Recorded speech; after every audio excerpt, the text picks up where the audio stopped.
이야기를 한번 해보자고요.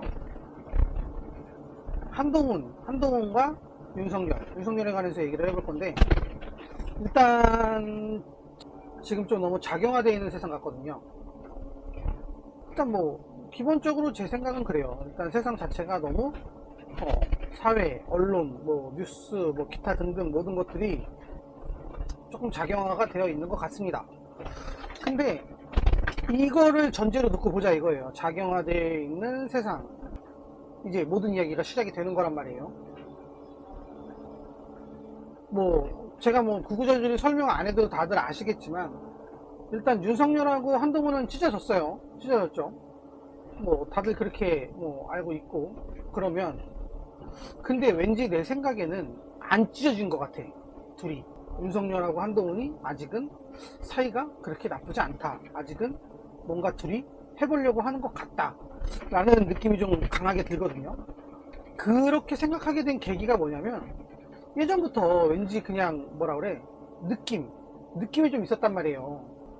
계엄이 끝나고 나서 한동훈을 2번 독대를 했단 말이에요. 2번을 독대를 했는데, 그때 한동훈이 뭐 나를 뭐 진짜 체포하려고 했어요, 뭐 나 사살하려고 했어요 라고 물어봤다고는 하는데, 제가 봤을 때 이거는 그냥 페이크, 속임수인 것 같고, 이후에 이제 윤석열이 자기는 이제 탄핵이 될 것 같은데, 이거를 어떻게 해야 한동훈한테 권력을 이양을 할 수 있고, 어떻게 해야 윤석열이 이루고자 했던 걸 마저 이뤄줄 수 있는 사람을 찾았을 때, 윤석열이 믿을 만한 사람은 나는 한동훈밖에 없었을 거라고 생각을 합니다. 윤석열이 말 그대로 뭐 어디서 뭐 믿을 만함을 찾을 거예요. 여태까지 계속 함께 해온 세월이 있고, 한동훈하고 함께 해온 세월이 있고, 그동안 둘이 서로 쭉 지켜봐왔을 거 아니에요. 둘이 서로 쭉 지켜봤고 같이 지냈을 텐데, 지금 윤석열이 주장하는 뭐 그런 부정선거라든지 뭐 기타 등등 이런 것들, 체제전쟁 이런 것들을 봤을 때, 이거를 이어나갈 수 있는 사람, 왠지 둘이, 난 아직까지 좀 그런 게 좀 있다고 보거든요. 그렇게 짜치는 소리는 안 했을 것 같아. 둘이 독대해서 뭐 나를 체포하려고 했었냐, 뭐 하려고 했었냐 이런 걸 안 물어보고, 윤석열 대통령이 내가 이제 탄핵이 될 것 같은데 이 대한민국을 지키기 위해서는 한동훈이 절대적으로 필요했을 것 같다라는 생각이거든요.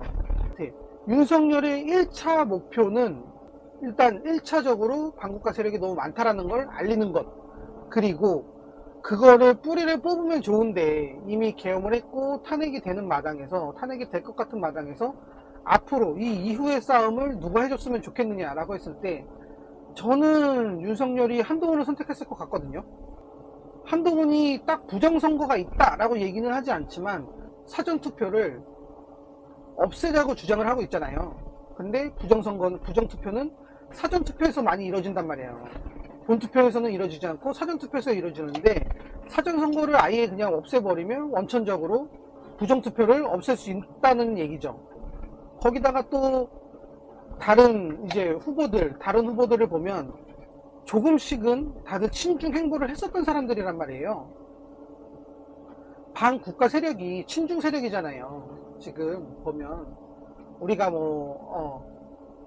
중국의 거대 권력한테 이 나라가 넘어갈 거다, 홍콩처럼 우리나라도 중국한테 넘어갈 거다, 이걸 막아야 된다 라는 운동인데, 대부분 정치인들은 다들 친중에 대한, 그러니까 뭐 경제는 중국하고 뭐 안보는 미국하고 뭐 이런 주장들을 펼치고 있는 거 보면 다들 친중 행보는 조금씩 한단 말이에요. 근데 유일하게 뭐 한동훈이 정치를 그동안 안 했어서 그런지 모르겠지만 중국하고 친중 행보를 하지 않은 후보가 누가 있느냐, 그것도 역시 한동훈이다 라고 밖에 생각을 할 수가 없어요. 그리고 또 하나, 지금 이 상황에서 가장 욕을 많이 먹고 있는 후보가 바로 한동훈이죠. 한동훈은 누구한테나 욕을 먹어요. 친윤한테도 욕을 먹고 반윤한테도 욕을 먹습니다. 왜 그러느냐, 지금 반국가 세력이 뭐 민주당에도 있고 국민의힘에도 있고 사회 곳곳에도 있다고 봅니다. 그런 상황에서 가장 욕을 많이 먹는 사람, 그 사람들이 가장 대통령이 되면 안 됐으면 좋겠는 사람을 욕을 할 거 아니에요. 근데 다들 한동훈을 욕하고 있단 말이야. 그 많은 사람이 한동훈을 욕할 때는 얘가 단순히 배신했다고 그렇게 욕을 먹나?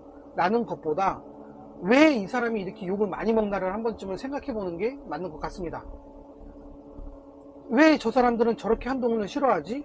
라고를 생각해 보면 한동훈이 대통령이 되면 안 돼서 저렇게 사람들한테 안 좋은 인식을 심어주고 있는 것 같아요. 친윤한테는 뭐 배신자라는 프레임을 씌워서 욕을 하고 있고, 반윤한테는 또 뭐 다른 뭐 프레임을 또 씌워서 또 욕을 하고 있고, 이래저래 가장 욕을 많이 먹는 거는 한동훈인데, 그들이 좌경화된 언론들이, 좌경화된 사회가 왜 이렇게 욕을 많이 하는지는 조금만 생각해보면 답이 있는 것 같습니다. 또 하나, 이거랑 같은 궤에서 놓고 본다면 지금 뭐 저쪽 인사들, 저쪽 뭐 평론가들, 뭐 좌경화된 그런 평론가들이 얘기할 때 가장 국민의힘 대선 후보로서 무서운 사람을 뽑아봐라 라고 하면 대부분의 사람들이 유승민을 얘기한단 말이에요. 유승민을 얘기하는데 나는 이거는 정말 너무 나쁜 의도가 담긴 그런 것 같아. 뭐 유승민이 중도 확장성이 좋다, 뭐 어쩌다 저쩌다 얘기는 많이 하는데, 보수를 지지하는 입장에서 보면 유승민만큼 경쟁력이 없는 사람이 없거든요. 지금 나와 있는 후보들 중에. 뭐 유승민이 지금 뭐 후보로서 나오겠다고, 뭐 경선에 나오겠다고 한 건 아니지만, 그것만큼 진짜 유승민만큼 경쟁력이 없는 사람이 없는데, 저짝 인사들은 다들 유승민이 가장 무섭다고 한단 말이에요. 이게 뭐냐면 유승민이 나왔으면 좋겠다라는 거지. 유승민이 나와야 이재명이 그냥 바로 당선이다 라는 걸 얘기하려고 일부러 그렇게 만들어가는 판인 것 같아요. 그런 궤를 놓고 생각해 봤을 때 가장 많이 욕을 하는 사람, 가장 나오면 안 된다고 하는 사람이 바로 한동훈입니다. 저도 처음에는 한동훈 되게 싫었었어요. 아주 처음에는 좋았는데, 윤석열하고 같은 편일 때는 너무 뭐 좋았는데, 점점 뭐 이상한 프레임이 씌워지죠. 뭐 한뚜껑이니, 뭐 가발을 썼니, 뭐 어깨뽕을 했니, 가슴뽕을 했니, 이런 걸로 자꾸 프레임이 씌워지고, 진짜 그런가 싶었는데, 뭐 그 사람이 키높이를 신었던 뭘 했던 정치만 잘하면 되는 거 아니에요.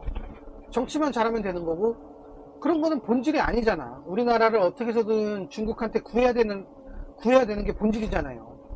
그런 거에도 불구하고 자꾸 뉴스에서 이상한 걸로 떠들어대고 이상한 프레임 씌워대고 왠지 짜치는 사람이라는 그런 프레임을 자꾸 씌워대잖아요. 그만큼 걔네들이 한동훈이 되면 안 된다라는 걸 강력하게, 사람들한테 쟤는 좀 짜치는 애, 좀 외모 컴플렉스가 있는 애 라고 프레임을 씌우는 걸 보면 그 사람들 역시 한동훈이 되면 안 된다, 한동훈이 가장 두렵다 라는 걸 시사를 하는 것 같습니다.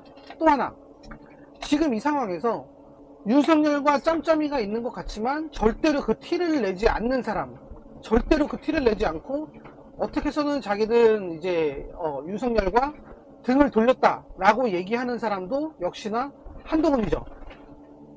왜 그러느냐, 지금 이 상황에서 윤석열과, 소위 말해서 윤석열이 묻으면 안 되는 것 같아요.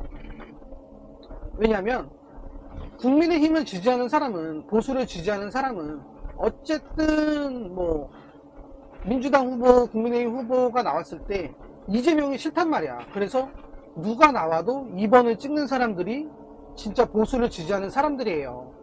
그 외에 뭐 진짜 그냥 2번에서 누가 나와도 그냥 찍는 사람, 무조건 2번을 찍는 사람, 이재명이 싫어서 이재명을 찍는 사람이 한 30%라 보고, 민주당도 한 30%, 40% 있을 거고, 그냥 1번을 찍는 사람들이 있을 거고, 나머지 사람들 있죠. 40%, 50% 되는 그 중도 사람들, 중간을 보는 사람들, 사람 보고 찍는 사람들, 세력을 보지 않고 사람을 보고 찍는 사람들이 있습니다. 그런 사람들은 일반 사람들한테 이번 계엄이 좋지 않은 인식이 심어져 있잖아요. 근데 이 상황에서 윤석열하고 같이 손을 맞잡고 간다?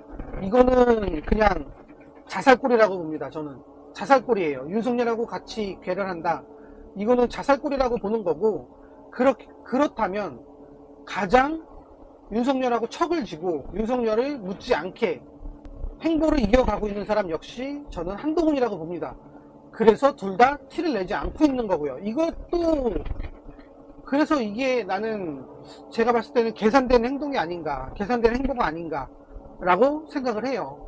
제 말이 뭐 맞는지 틀리는지 뭐 저도 뭐 잘 모르겠지만 어쨌든 제 생각이 이렇다는 거고, 혹시나 제 예상이 틀렸다고 하더라도 앞으로 시간이 지나서 6월 3일 날 어떤 일이 벌어져서 뭐 대선 후보로 누가 나오든 우리는 이재명 말고 2번을 찍어야 된다는 말씀을 드리고 싶고, 지금 뭐 정광훈 목사가 뭐 제3당을 창당하니 뭐니 뭐 이런저런 말들이 많은데, 이거는 조금 저는 좀 표를 갈라먹는 거라는 생각이긴 한데, 이거는 어쨌든 지금 한동훈 얘기에 끼기에는 좀 그러니까 일단 이거는 제쳐두고, 제 예상이 틀리든 맞든 2번으로 한동훈이 나왔으면 좋겠다 라는 생각이 제 첫 번째 생각이고요. 그렇지 않고 한동훈이 나오지 않더라도 나경원이 나오든 홍준표가 나오든 본인들이 원하는, 각자의 본인들이 원하는 후보가 나오지 않더라도 우리 모두 다 같이 2번을 찍어서 민주당이 대통령을 갖고 가는 일이 없도록, 거대 정당이 대통령까지 갖고 가는 일이 벌어지지 않도록 막아야 된다라고 생각을 합니다. 그러니까 한동훈 너무 미워하지 마세요. 이렇게 생각하는 사람도 있고, 미워도 어떻게 찍어야지. 뭐 제가 뭐 한동훈을 뭐 좋아하라고 말씀을 드리는 게 아니에요.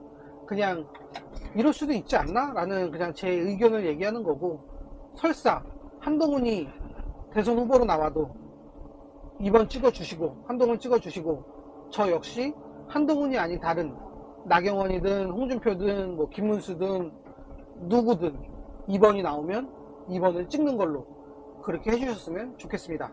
감사합니다.